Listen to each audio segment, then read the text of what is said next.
Welcome to 5 Minute Videos. நம்ம எல்லாருக்குமே நம்மளோட சைல்ட்ஹுட்ல சூப்பர்மேன், பேட்மேன், ஸ்பைடர்மேன் மாதிரி வெகு சில சூப்பர் ஹீரோஸ் தான் முதல்ல அறிமுகமாக இருப்பாங்க. இதுல ஒவ்வொருத்தருக்கும் ஒவ்வொரு சூப்பர் ஹீரோஸை பிடிச்சிருக்கும். சிலருக்கு சூப்பர்மேன் பிடிக்கும், சிலருக்கு பேட்மேன் பிடிக்கும். இதுல சூப்பர்மேன்ன்ற ஒரு கேரக்டரை சுத்தி மட்டும் ஒரு வித்தியாசமான தகவல் சொல்லப்படுது. அப்படி என்ன தகவல் சொல்லப்படுதுன்னா, சூப்பர்மேன்ன்ற சூப்பர் ஹீரோ கேரக்டரை சுத்தி இருப்பதா சொல்லப்படுற சாபம் தான் அது. இத சூப்பர்மேன் கர்ஸ்னு குறிப்பிடுறாங்க. இந்த சூப்பர்மேன் கர்ஸ்னா என்ன, அதை சுத்தி நடந்ததா சொல்லப்படுற விஷயங்கள் என்னென்னன்றத பத்தி எல்லாம் தான் இந்த வீடியோல நாம பார்க்க போறோம்.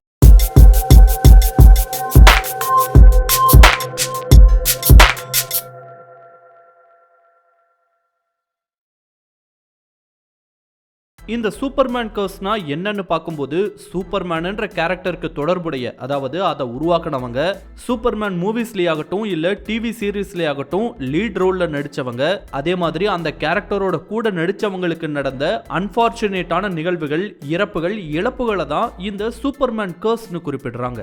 ஒரு டைம்ல இந்த சூப்பர்மேன் கர்ஸ் உண்மையோன்னு நினைக்கிற அளவுக்கெல்லாம் கூட போயிருக்கு. அந்த டைம்ல எல்லாம் சூப்பர்மேன் மூவில நடிக்க கூட சிலர் தயக்கம் காட்டுனதா செய்திகளும் வெளியாகி இருக்கு. அப்படி இந்த சூப்பர்மேன் கர்ஸுக்கு பின்னாடி என்னவெல்லாம் நடந்திருக்குன்றத பத்தி இப்போ ஒன்னொன்னா பார்க்கலாம்.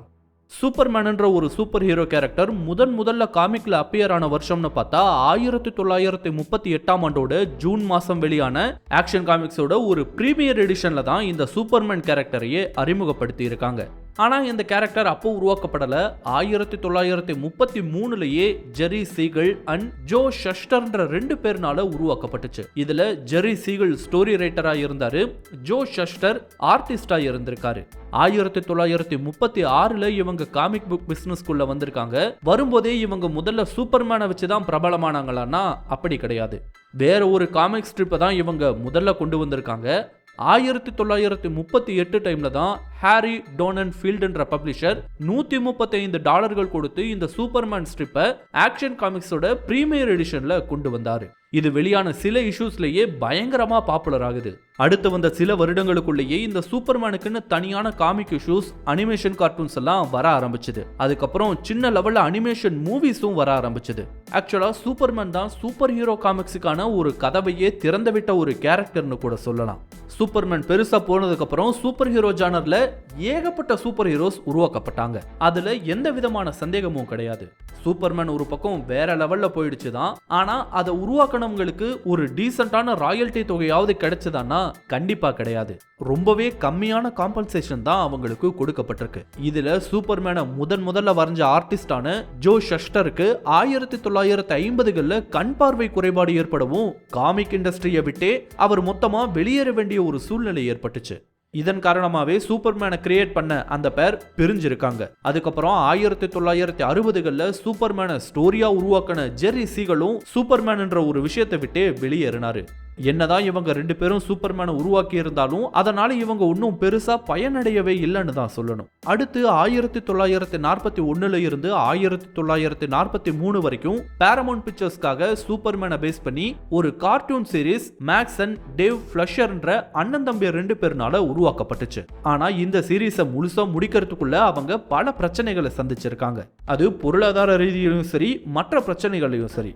அந்த சீரீஸ் என்னமோ பயங்கரமா ஹிட் ஆச்சு தான். பட் அதை ப்ரொடியூஸ் பண்ண அண்ணன் தம்பி 2 பேரும் நிரந்தரமா பிரிஞ்சிட்டாங்க.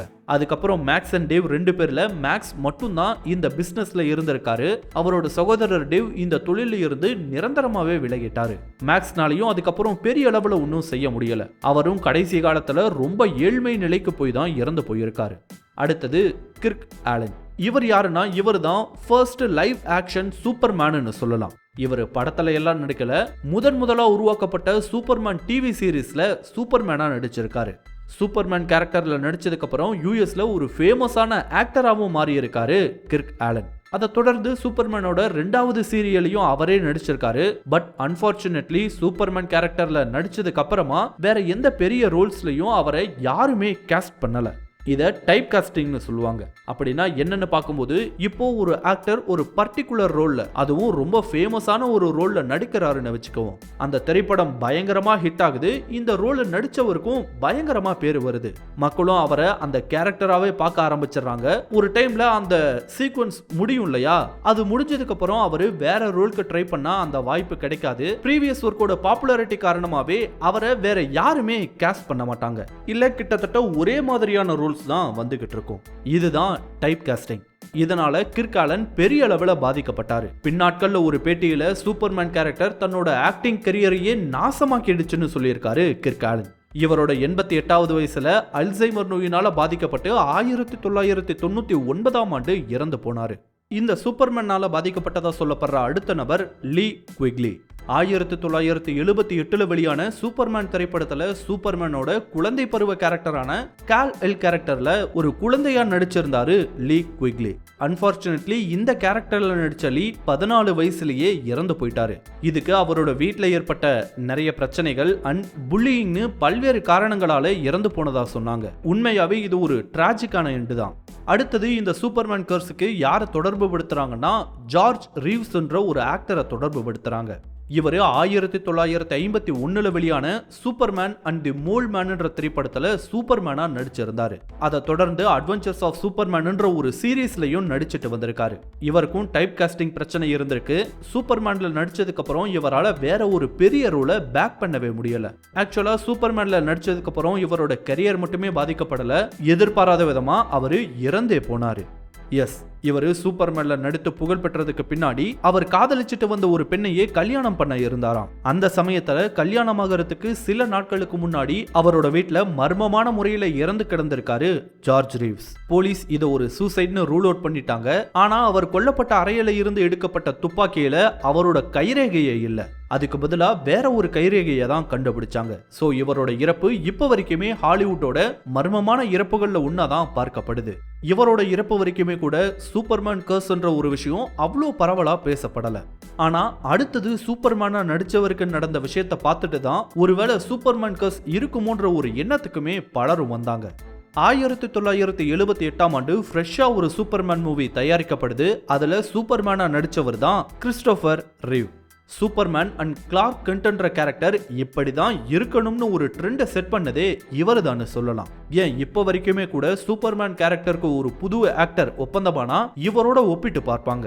அந்த அளவுக்கு இவர் சூப்பர்மேன் கேரக்டருக்கு ஒரு பெர்ஃபெக்ட் ஃபிட்டாவே இருந்தாரு. ப்ரொடக்ஷன் ஹவுஸ் எதிர்பார்த்த மாதிரியே 1978 வெளியான மூவி பயங்கர ஹிட் ஆகுது.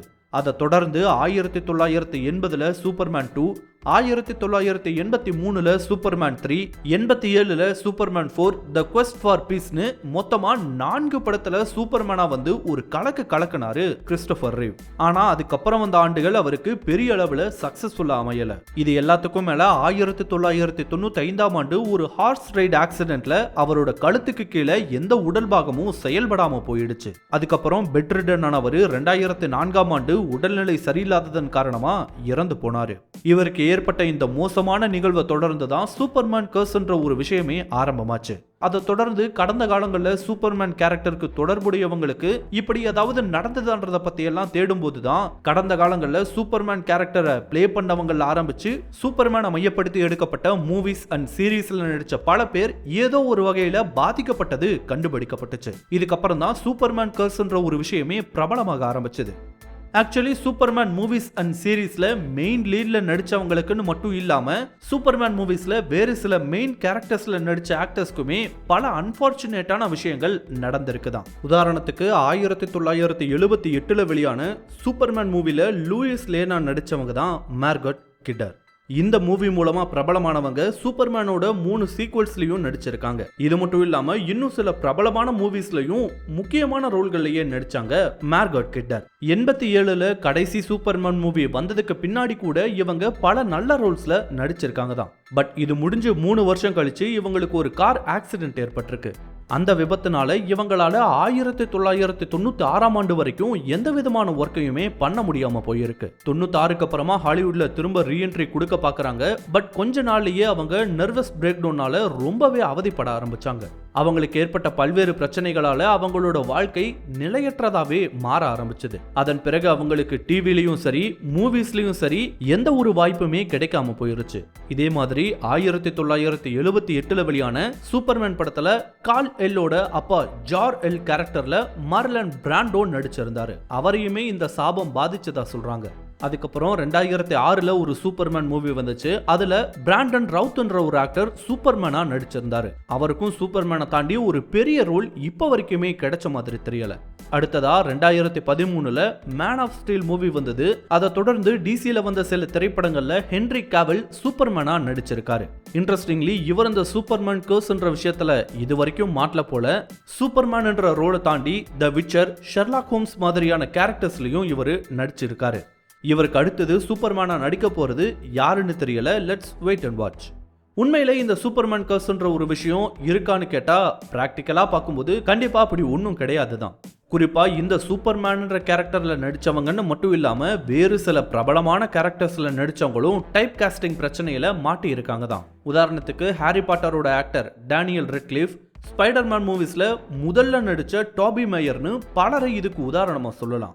ஏன் உலகத்துல பல பிலிம் இண்டஸ்ட்ரியிலையும் இதே மாதிரி நடந்திருக்குதான். பட் அதையெல்லாம் தாண்டி இந்த சூப்பர்மேன் கேரக்டருக்கு பின்னாடி மட்டும் ஏன் ஒரு சாபம் இருப்பதா சொல்லப்படுதுன்னா, இதுல நடிச்சவங்களுக்கும் அதாவது சூப்பர்மேன் சார்ந்த மெயின் கேரக்டர்ஸ்ல நடிச்சவங்களுக்கு அதுக்கப்புறம் ஏற்பட்ட பல்வேறு அன்பார்ச்சுனேட்டான நிகழ்வுகள் தான் காரணம். இதுதான் காலப்போக்கில் சூப்பர்மேன் கர்ஸ்ன்ற ஒரு விஷயமா பரவ ஆரம்பிச்சிடுச்சுன்னு சொல்லலாம்.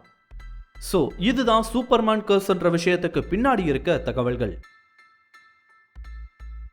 இந்த வீடியோ உங்களுக்கு பிடிச்சிருந்தா லைக் பண்ணுங்க, கமெண்ட் பண்ணுங்க, ஷேர் பண்ணுங்க. இதே மாதிரியான புதிய வீடியோக்களை பார்க்க மறக்காம 5 Minute Videos சேனலுக்கு சப்ஸ்கிரைப் பண்ணுங்க. அண்ட் மறக்காம நோட்டிபிகேஷன் பெல் ஐகானையும் கிளிக் பண்ணி விடுங்க. தேங்க்யூ.